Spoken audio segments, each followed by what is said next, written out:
Welcome to Where the Veil Grows Thin. I'm Sean Jung, and today Ben and I have a very special guest. I realized last night that as excited as I've been about today's podcast, that I would need to start with an introduction, and it momentarily paralyzed me. I think it's safe to say Sonja and I have traveled together before. We've known one another before, knowing one another here.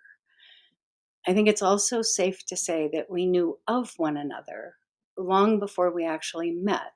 But once that first face to face happened, we got right down to it. I just can't tell you when that was. What I can tell you is that I've met very few people who carry raw honesty with such grace. Very few people who are as grounded in nature and the laws of nature as today's guest. We're pretty certain this will not be a one-off conversation. Ben and I believe keeping these podcasts to 30 minutes or less helps us keep listeners. But I think you'll see that Sonja and I have a lot more to say than anyone can squeeze into 30 minutes. And with that, I welcome Sonja Linman to Where the Veil Grows Thin. Sonja, thank you for being here. Thank you for having me, Sean. I really appreciate that introduction because it speaks of relationship and the expansiveness of meeting somebody again. And I think that's really true. So thank you for being in my life now and before. Yeah, whatever that was, wouldn't it be curious to find out? I will know someday, I think. When we first spoke on Monday, when I called and asked you about coming on the show, we landed on the idea that grief is the common denominator in our lives, and not just our two lives, but all lives, the human experience, that grief is the common denominator. Can you tell me when you first started to understand that, maybe what the circumstances around it were, and what has continued to inform you about that since that time? Well, I think our human stories define how we see the world. And I don't know if we always remember, any of us, where our first experiences landed that brought together our understanding of the world and our experiences with things outside of us. And so, as a child, I had the privilege of growing up in a parsonage. And so around me was joy and sadness all the time. And I remember, other kids probably played weddings. I played funerals and and would dress up and carry my guinea pigs. And I think there was some recognition in me from a very early age that everything was cyclical.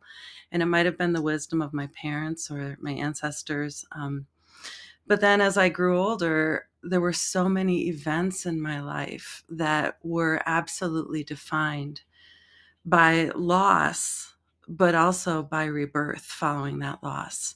From losing my father to watching how people processed humanity, and then all of the all of the all of those things that fold open in our lives after we experience devastation. There's always something that grows.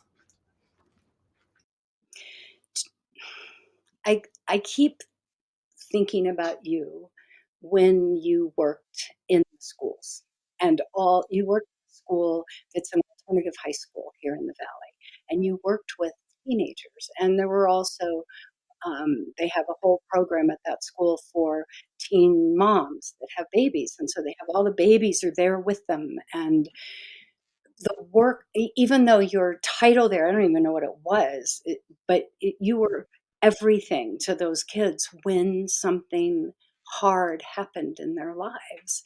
So you had this opportunity to work with a community of people that at a tender age when things, and lots of them died. That's probably how the two of us came into each other's lives at one time. I also want to say, what a beautiful way to see your upbringing in a church as a pastor father, to see how rich it was to be around the cycle, the life cycle so much that you, like, when you used the word devastation, when devastation comes, does it still feel, does it feel different now than it did when you first experienced sudden or significant loss in your life? Like, now when those things happen, you know, are you stabbed in the heart with it, but it's less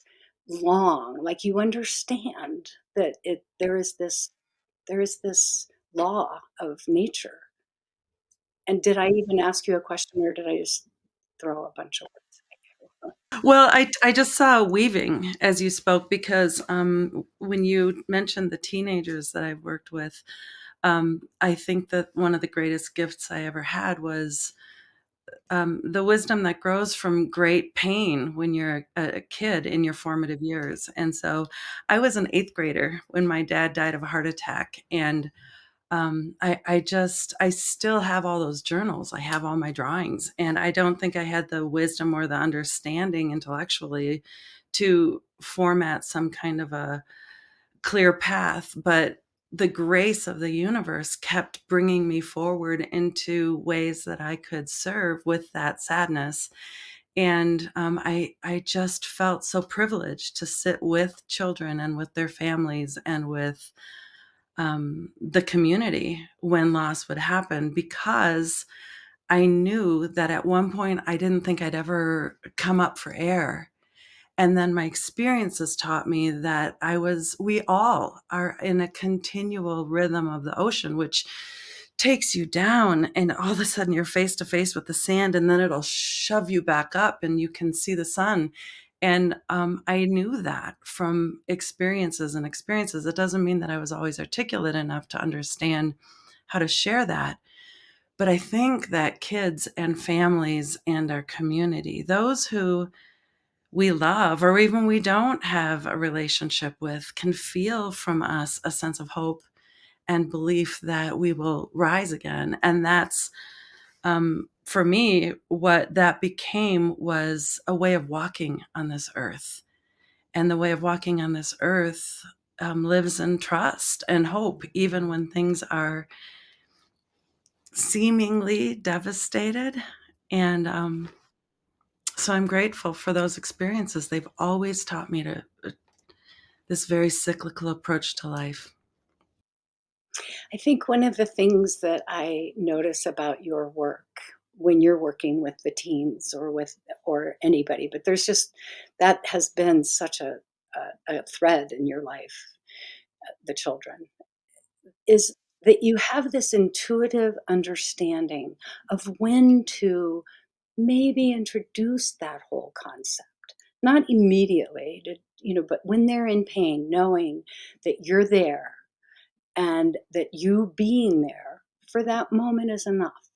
That you will have the opportunity, because you have relationship with them, to at some point share those thoughts and ideas and your life experiences with them, to help them maybe see a different way of looking at what has happened than just devastation and hopelessness. And because they're teenagers and they're so volatile with their emotions, I, they're like toddlers. They are what they feel.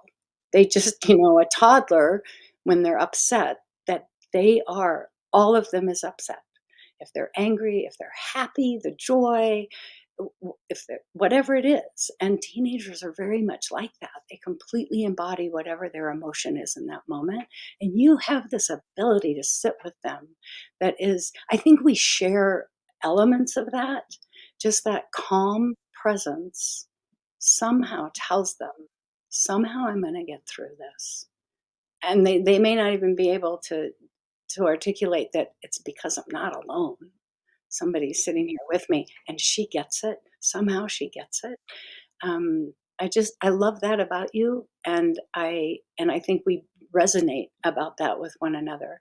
Ben and I had a conversation a couple weeks ago about, how do you do this all the time and not be afraid? We're afraid. We sit there. We don't know for sure if we're going to. Although I don't know if that's really true, Sonja. I think we do know. I think we both understand it's going to be okay. We trust that. Or if it's not, that's gonna be okay too. It's that those polar opposites, the pain and beauty coexisting, light and dark have to have one another to exist. They have to both exist. And so the possibility is this, but also the possibility is the opposite of that, and it's gonna be okay. W Yes.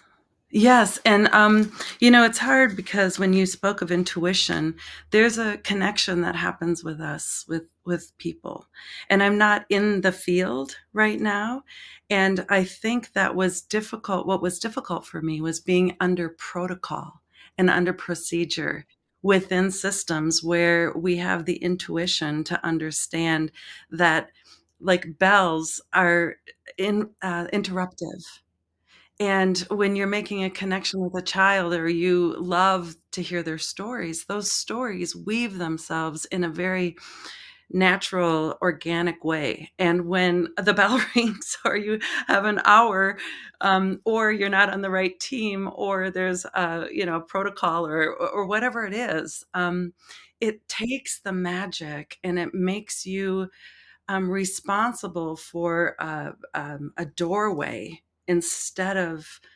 the thread. And so I think kids, whoever they are, recognize more authentically than anyone else a true sense of love and respect for them.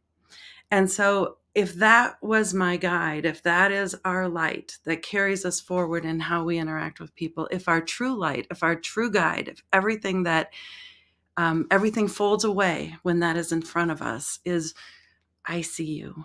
I am here. That's why they trust you. And so, there can't be some ulterior motive that you're gonna have to make your notes on time and you're gonna have to and I was a very sequential, systemic person, but my priority, in addition to building systems and programs and protocol, was that has to prioritize. The priority has to prioritize the relationship. And that's not efficient. And so I wasn't always efficient, but I was real. And they freaking know that. They knew that I loved them.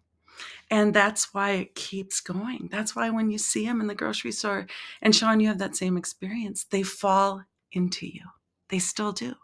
They still show up and say, I'm scared. And when you've had enough years with kids and families in this valley, grief can be the absolute door that allows for renewal. And that resurrection is something we have experienced from years and years and years and years of loving people in this community. And that's why they trust you. And that's why they trust people who love them. Everything you just said is so spot on, in my opinion. That Mm, seeing somebody and helping them know that they're being seen. And there's just ways we do that, and I can't list them. It's that right. intuition again of how to be with someone because you're not exactly the same with every single person you sit with. You feel them, you watch them, you listen to them, you get a sense for what they need from you in order to feel seen. And it comes with being honest and not having an agenda and not having bells that ring. And that's hard when you're in a system that works a different way. It's very Mm. difficult to do, but somehow you did it for so many years. And now, like you said, when you see them in the grocery store, you see them in the park, you Mm. see them wherever, they fall into you. I have that experience with people, not with the toddlers, because the toddlers don't remember me, but their parents fall Right. into me. Their parents come to me. They're drawn to me because they know I made a difference in their child's life, even if their child doesn't remember me. And the widows and widowers and children whose parents have lost that I happen to be by their side or alongside in that journey, they do fall into us. And isn't it beautiful, Sonia, that we get that continuous reinforcement of redemption, that we continually get told through that we are doing what we are called to do, that we are fulfilling our assignment in the work that we've done. And when we stop doing it, go ahead. Oh, when you said, our assignment, our purpose, I think that, because of energetic connection with people, we aren't always going to feel that at a place and time with one person or another. And so I've become very, very much aware of all of the variables and the influences that keep our relationships moving forward and outside of ourselves. So our stories are so critical, and we think about, why is it that sometimes you have a relationship with someone that just floats on a river, and other times it's really rocky or static. And I believe, and I don't know if this is, there's no, now there's more science and more, research around grief and neurobiology, and I love a lot of that stuff. But there is a deep, deep faith that we can carry in the reason behind, why sometimes we meet somebody and that relationship is so deeply connected, and we don't have that same process with someone else. And why is it that that happens? And so much of that, I believe, is in our stories, not just our energy and our relationship to somebody based on, that initial meeting or the understanding of a time and place in history, but our stories inform how we trust people. We can meet somebody and they can remind us of a sibling. We can meet somebody and they can remind us of an event. We can meet somebody and we can be stuck in a pattern that we can't seem to get out of. So all of those things then start to inform our relationship with people. And I think a core belief that I carry is that all of that is good, all of it. So even when I move or someone moves and we don't connect, that doesn't mean that down the line it doesn't go like this. Or perhaps before we connected in a deeply challenging experience, and we have to wrap it back around, and we have to wrap it back around, and we have to wrap it back around. So that is where faith really sticks in me, is that the larger perspective is that I don't know nothing, but I do see it over and over and over again, that if you stay in the game and your intention is love, it will wrap back around. And that's where healing comes from. And we're gonna wrap in about a minute or 2 or 3 or 4 or Oh, 5. what? I know. But I do wanna say a couple of things about what you were just saying. One is that in the introduction that I was paralyzed momentarily trying to think, "How do I introduce her?" One of the things I didn't say that I had written in the notes I was making last night was that I'd never that I didn't know I knew very few people who got that there are just so many things that have to be believed before they can be seen. And having that trust, that faith, that's what faith is. It's believing in something before you see it, believing and you maybe never seeing it. But that I think that was, I didn't have that in there, but it was so interesting that you just said what you said. And then I forgot what the other thing was I was going to say. Oh, no, I didn't. So this could be our next conversation. Yes, there are people you meet and they remind you of something, or they bring a feeling forward or an emotion forward. How about places? When I know you have been someplace recently, and I am not going to ask you to talk about it now because there's not time. But I when I'm working with people in grief and they've lost someone, And I invite them to return with me to the place the person left from. It's the rare person who says, "Oh, sure, let's go sit on that railroad track," or "Let's go stand in that hospital room," or "Let's go." But there are places that carry the same power to bring us back to an event that was pivotal in our own lives. And as an example, I'll use when a dear friend's husband died this past year, and I was in the hospital and I went to them before he had died. He was on a ventilator, and he was in the same room on a ventilator that my husband was in 5 years ago. And walking into that room and seeing her husband exactly in the same spot on a ventilator, just whew, I just went right back to 5 years ago. It was so powerful, and I love going home to the mountains of Virginia because that's where I was born, that's where my ancestors are buried, that's where civil wars happened. There's so much history there, and to stand on that ground is so sacred to me. It's my roots. It's where this is my home, but that's where my roots are, is in the mountains of Virginia. So at another time, would you come back and can we talk about that idea? I would have to like actually formulate a question around it to get us started. Well, behind me, you can see the fjords of Norway, and I just spent, weeks above the Arctic Circle, and it's true, it's profound. I was by myself for much of that time, and, there, I could pick up a rock. I live on a creek where I believe that I know every tree. And that connection with earth is connection with energy.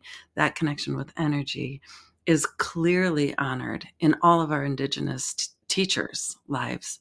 And when we keep our pace so quick that we don't have time to stop and really absorb the lessons and the learning from where we are and what we're doing. When we don't do that, we disconnect from our ancestors, from our understanding, from our cellular understanding. And we're chasing all of these scientific research around it, and we're curious, which is good. But I also think that so much of that is the time and the intention of being present in a place on the earth. And my mother was the greatest person and teacher in my life regarding that. And that, we started this conversation about where does it all come from? And she used to wake me up when I was just a wee one. And she would say to me, Sonja, we have to go see the crocuses. They're coming through the snow. And so, when I was a child, she did that with me. And I actually was just looking for this picture because I was doing a piece of art this week. This is me, Sean, when I was 6 or 7, and that is Colorado, and I grew up in the Midwest. So somewhere in us, we know where we belong, and we understand how to find our way back. We have to stop long enough to listen to that. Yeah, we have to listen to the voices, um, the callings, the intuitive feelings inside our bodies because our body, we can talk about that another time too, is the visceral knowing of our listen to the wisdom of the body. It will tell you what you need to do. And and if you hear a voice telling you this is what you need to do, then that's your assignment, that's your calling, that's your and if when I listen, I've never been steered wrong. It's But when we don't listen, when we disconnect and don't listen, we get in all kinds of trouble. And I know Ben's back there somewhere going, "Okay, girls, wrap it up, wrap it up. We're getting close to 30 minutes." And so I think that we probably should, at this point, say that we're good. Is there anything else you'd like to share with our listeners right now before we leave?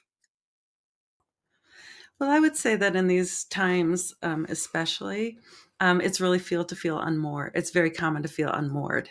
We're all kind of being buffeted about, and and the importance of grounding ourselves in a slower pace and calming our bodies and our minds and our spirits is going to be critical for all of us because we do co-regulate. And when we co-regulate, what that means is that we're really connecting. That's what it really is. And so slowing down and being intentional and being grace filled and loving each other through these really rough times means means grace. That's what it really is.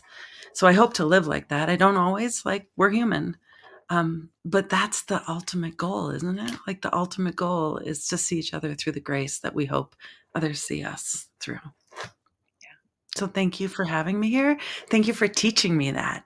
And thank you for to all of those children who in their Mm. rough and raw and rugged lives, they taught me more about love and patience and trust than anybody in the world. Dog collars, I know. I say the same thing buffeted about them. feelings. Yes, yes, the little ones They that were came just rough and running. rugged all the way through the '90s, and, oh, man, I'll tell you what, those kids, I just loved them, and I continue to love them, and will love their children and their children's children, and hopefully they will love us back. They will. They will. Thank you for being with us today, you, Sonja, but anyone listening or looking at this, wherever they look at it. This is Sean Jung, Where the Veil Grows Thin.